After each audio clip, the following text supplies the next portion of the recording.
সম্মানিত সুধী, আমি যে আয়াতে কারিমা থেকে কোরআনুল কারীম থেকে যে একটা আয়াত পাঠ করেছি তা হচ্ছে সূরা জুমআ ৮ নম্বর আয়াত। এই আয়াতে আল্লাহ তাআলা বলেছেন মানুষের মৃত্যুর কথা।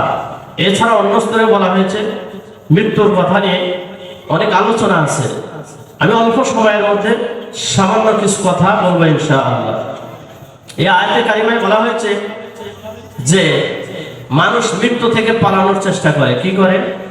মৃত্যু থেকে পালানোর চেষ্টা করে। আসলে কি আমরা মৃত্যু থেকে পালাইতে পারবো? এটা আমাদের বলি, মৃত্যু থেকে পালানো সম্ভব না। এই জন্য কবি বলেছেন, মরণ থেকে যতই পালাও, মরণ থেকে যতই পালাও, মরণ তোমায় লইবে ঘিরি। যদিও তুমি পালাও সেথায়, শুধু আকাশ পানে লাগিয়ে সিঁড়ি। আল্লাহু আকবার। আল্লাহর এক কবি বলেন, নৌকা পথে নৌকা চালাও ওহে মাঝি ভাই,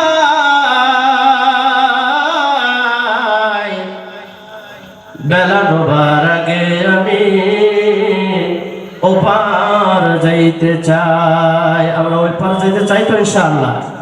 কারা কারা ওপার যাইতে চাই ইনশাআল্লাহ? সবাই হাত দেখা একটু। আল্লাহ আমাদের সকলকে মাফ করেন, বলি আমিন। নৌকা পথে নৌকা চালাও, নদী পথে নৌকা চালাও ওহে মাঝি ভাই,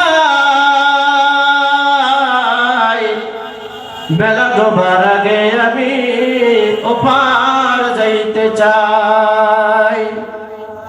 অন্য আরেক কবি বলেন, চল মুসাফির বাঙ্গা চুরি বহু দূর তক জানা হয়। চল মুসাফির বাঙ্গা চুরি বহু দূর তক জানা है। आज भी जाना कल भी जाना, जाना तो एक दिन है।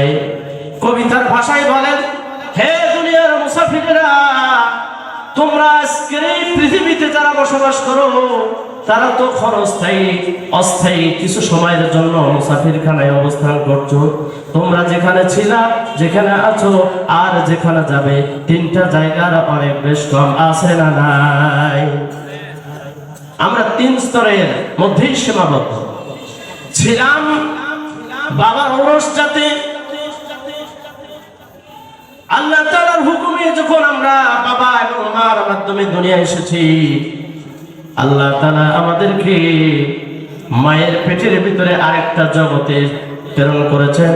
আগে ছিলাম বাবার পৃষ্ঠদেশে, তার আগে ছিলাম রূহের জগতে, এরপরে মাধ্যমে এসেছি বাবার পৃষ্ঠদেশে, এরপরে এখান থেকে এসেছি আমরা মায়ের পেটে।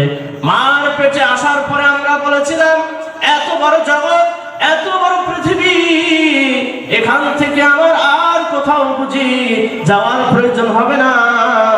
কিন্তু আল্লাহ তাআলা ফেরেশতার মাধ্যমে অর্ডার করে আমাদেরকে মায়ের পেট থেকে দুনিয়া নামক আরেক জগতে পাঠিয়ে দিয়েছে। যখন আমাদেরকে দুনিয়ায় আসার জন্য অর্ডার করা হয়, আমরা সবাই বলেছিলাম এত বড় বিশাল পৃথিবী, এই পৃথিবী ছেড়ে আবার কোথায় যেতে হবে? এটা তো অনেক বড় পৃথিবী। আসলে আমরা দেখি মায়ের পেট মাত্র ছোট্ট একটা জায়গা। কথা বলে ঠিক কিনা? মনে হয় যেন নড়াচড়া জায়গা নাই, কিন্তু আল্লাহ তাআলা কুদরতি ফয়সালায়, কুদরতি তদবিরে আল্লাহ তাআলা আমাদের জন্য মায়ের পেটটা বিশাল বড় এক জগৎ বানিয়ে দিয়েছিলেন। সেখান থেকে আমরা আসতে চাই নাই, ফেরেশতার মাধ্যমে আমাদেরকে দুনিয়ায় আসতে হয়েছে। এরপরে দুনিয়া থেকে আমরা আবার চলে যাব কবর জগতে। বলেন কোথায় যাব? এটা আওয়াজ দেবে, কোথায় যেতে হবে?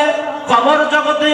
এই কবর জগতে যাওয়ার জন্য আমাদের কোনো আমল করার দরকার আছে না নাই?